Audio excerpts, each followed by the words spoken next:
வணக்கம். மற்றொரு காணொளியில் இணைந்து கொள்கின்றோம். இன்றைய நாள் இலங்கையிலிருந்து வெளிவந்த மிக முக்கியமான செய்திகள் தொடர்பாகத்தான் இன்றைய இந்த காணொளியில் விரிவாக பார்க்க போகின்றோம். அதன் அடிப்படையில் வடக்கு கிழக்கு மாகாணங்களை புலிகளுடைய கட்டுப்பாட்டில் இருந்தமையினால் இந்த போதைப் பொருட்கள் மாஃபியாக்களினால் அந்த பகுதிகளுக்குள் ஊடுருவ முடியவில்லை என்று சொல்லி சமகால அரசாங்கம் தெரிவித்திருக்கிறது. முன்னாள் ஜனாதிபதிகளான ரணில் விக்ரமசிங்க ஆகட்டும், இல்லாட்டி மஹிந்த ராஜபக்ஷவாகட்டும், இல்லாட்டி ரணசிங்க பிரேமதாஸ் ஆகட்டும், அவர்களுடைய ஆட்சி காலத்தில் இந்த போதைப்பொருள் வர்த்தகமானது தீவிரம் அடைந்துள்ளதாக பிமல் ரத்நாயக்க அமைச்சரான பிமல் ரத்நாயக்க தெரிவித்திருக்கின்றார்.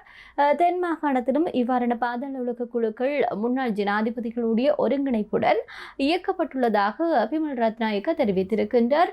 வடக்கு மாகாணத்தில் புலிகளுடைய செயற்பாடு இருந்தமையினால்தான் அங்கு ஒரு பாதாள உலக குழுக்களை உருவாக்குவதற்கான வாய்ப்பு கிடைக்கவில்லை என்று சொல்லி பிமல் ரத்நாயக்க நாடாளுமன்றத்தில் தெரிவித்திருக்கின்றார். இந்த பாதாள உலக குழுக்களுக்கு இடையே மோதல் ஏற்பட்டாலும் அவை மிகவும் தீவிரமாக இருக்கவில்லை என்று சொல்லி சொல்லப்படுகிறது. இந்த குழுக்களை கட்டுப்படுத்த ஒரு கோட்ஃபாதர் இருந்தமையே இதற்கு காரணம் என்று சொல்லி பிமல் ரத்நாயக்க தெரிவித்திருக்கின்றார். மேலும் பாதாள உலக குழுவுக்கு பொறுப்பான அந்தந்த அரசாங்கங்களில் அமைச்சர்கள் மற்றும் நாடாளுமன்ற உறுப்பினர்களும் இதில் ஈடுபட்டுள்ளதாகவும் பிமல் ரத்நாயக்க தெரிவித்திருக்கின்றார். பாதாள உலக கும்பல்களுக்கு இடையே மோதல்கள் ஏற்படும் போது தொடர்புகளை அல்லது அரசியல் தலைவர்கள் அல்லது அவர்களுடைய ஒருங்கிணைப்பாளர்கள் தலையீடு செய்வதையும் அந்த பிரச்சனைகளை தீர்த்து வைத்ததையும் அவதானிக்கக்கூடியதாக இருந்தது என்று சொல்லி சொல்லியிருக்கின்றார். இந்த பாதாள உலக குழுக்களுக்கு இடையே தொகுதிகள் பகிரப்பட்டதனால கும்பல்களுக்கு இடையில மோதல்கள் குறைக்கப்பட்டுள்ளதாகவும் அமைச்சர் பிமல் ரத்நாயக்க தெரிவித்திருக்கின்றார். புலிகள் இருந்தமையினால்தான் இங்கே வடக்கில் இவ்வாறான ஒரு பாதாள உலக குழுக்களை காண முடியாமல் இருக்கிறதுன்னு சொல்லி பிமல் ரத்நாயக்க சொன்ன விடிகம் தான் தற்போது ஒரு பேசு பொருளாக மாறி இருக்கிறது. இவருக்கு பிமல் ரத்நாயக்க கூறிய இந்த கருத்து, அதாவது புலிகளுடைய காலத்தில் அங்கு போதைப்பொருள் இல்லாட்டி பாதாள உலக குழுக்களுடைய தலை தூக்காமைக்கான காரணம் அவர்கள் இருந்தமைதான் என்று சொல்லி பிமல் ரத்நாயக்க சொன்ன இந்த ஒரு விடியம் தான் தற்போது பேசு பொருளாக மாறி இருக்கிறது. இதே நேரத்தில் பார்க்கிற போது 2008ஆம் ஆண்டு கொழும்புல கடத்தப்பட்டு காணாமலாக்கப்பட்டுள்ள 11 இளைஞர்களுடைய வழக்கை முடிவுக்கு கொண்டு வர புலிகளுடன் தொடர்புகளுடையவர்கள் என்று சொல்லி இவர்கள் பயங்கரவாத செயற்பாடுகளில் ஈடுபட்டனர் எனவும் கடந்த அரசாங்கங்கள் கூறி வந்ததாக சட்டத்தரணி அச்சல செனவிரத்ன கருத்தை வெளிப்படுத்தி இருக்கின்றார். கடத்தப்பட்டு காணாமலாக்கப்பட்டுள்ள இளைஞர்களுக்கான அந்த வழக்கினுடைய மனுதாரர் தரப்பான சட்டத்தரணி அச்சல செனவிரத்ன சில விடயங்களை சொல்லியிருக்கிறார். அது மிக முக்கியமான விடயமாக பார்க்கப்பட்டது. அதாவது இந்த போர் நடந்து கொண்டிருந்த காலத்துல இவர்கள் காணாமல் ஆக்கப்பட்டதனால இறுதி போரில் சம்பந்தப்பட்ட நிலையில் காணாமல் ஆக்கப்பட்டுள்ளனர் என சமூகத்தை நம்ப வைக்க முனைந்தனர் என்று சொல்லி ஒரு குற்றச்சாட்டை முன்வைத்திருக்கின்றார். ஆனால் உண்மை என்று வெளிக்கொண்டு வரப்பட்டுள்ளதாகவும் சட்டத்தரணி தெரிவித்திருக்கின்றார். குறித்த வழக்கு தொடர்பில் ஊடகங்களுக்கு வெளிவராத பல உண்மைகளை அவர் கூறியிருப்பதாக சொல்லப்படுகிறது. அவர் என்ன விடயம் கூறினார், அது எவ்வாறான உண்மைகள் என்பது தொடர்பில் பார்க்க போகின்றோம். அதன் அடிப்படையில் பார்க்கிற போது இந்த காணாமல் ஆக்கப்பட்டவர்கள் 11 இளைஞர்களுக்கு அதிகமாக இருப்பதாக தற்போது நடைபெறுகின்ற இந்த விசாரணைகளூடாக தெரிய வந்திருக்கிறது என்று சொல்லி ஒரு உண்மையை சொல்லி இருக்கின்றார். அதோடு இவர்கள் தமிழ் இளைஞர்கள் மற்றும் சிறுபான்மை இனத்தவர் என தெரிவிக்கப்பட்டதில் எந்த உண்மையும் இல்லை என்று சொல்லி சொல்லப்படுகிறது.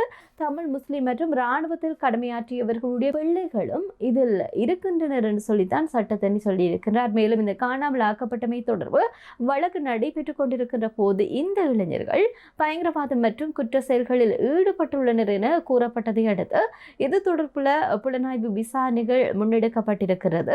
இதன்படியில இந்த படையினர் மற்றும் காவல்துறை புலனாய்வு பிரிவினர் நடத்திய விசாரணைகளில் இவர்கள் எந்த விதமான பயங்கரவாத மற்றும் குற்ற செயல்களில் ஈடுபடவில்லை என்று சொல்லி தெரிவிக்கப்பட்டிருப்பதாக சொல்லப்படுகிறது. குறிப்பாக வசந்த கர்நாகுட முதல் முன்னாள் கடற்படை தளபதிகள் பலர் இவ்வாறான பல குற்ற செயல்களில் ஈடுபட்டுள்ளதான தகவல் ஒன்று வெளியாகி இருக்கிறது.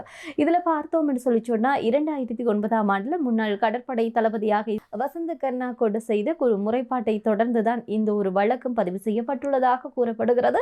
ஆனால் அவர் காணாமல் ஆக்கப்பட்டமை தொடர்பில் வழக்கு பதிவு செய்யப்படவில்லை என்று சொல்லப்படுகிறது. குறிப்பாக அவர்களுடைய மெய்பாதுகாவலர்கள் புலிகளுடைய அமைப்புடன் சம்பந்தப்பட்டு மோசடியில பணம் பெற்றுள்ளதாகவே அந்த முறைப்பாட்டில் குறிப்பிடப்பட்டிருக்கிறது. ஆனால் அவர்கள் அதை தேடி பார்த்த போதுதான் அது அவர்களுடைய தனிப்பட்ட முரண்பாட்டில் இவ்வாறு பொய்யாக முறைப்பாடு செய்யப்பட்டுள்ளதாக கூறப்படுகிறது. ஆகவே இந்த ஒரு விடயமும் இன்றைய நாளில் பேசுபொருளாக மாறியிருந்தது. இதே நேரத்தில் ஆளுங்கட்சியினுடைய யாழ் மாவட்ட நாடாளுமன்ற உறுப்பினர்களுடைய அவர்களுடைய செயல்பாடுகள் அண்மைய காலமாகவே மிகப்பெரிய ஒரு பேசு பொருளாக மாறியிருந்தது. தற்போது இந்த அதிகாரத்தில் இருக்கக்கூடிய ஆளும் தேசிய மக்கள் சக்தி அரசாங்கத்தில் அமைச்சர்கள் மற்றும் நாடாளுமன்ற உறுப்பினர்களுடைய சமகால செயற்பாடுகள் சமூக வலைத்தளங்களில் பெரும் விமர்சனத்துக்குள்ளாகி இருந்து அது பொது வழியில் அதிகமாக விமர்சிக்கப்பட்ட ஒரு விடயமாக மாறியிருந்தது.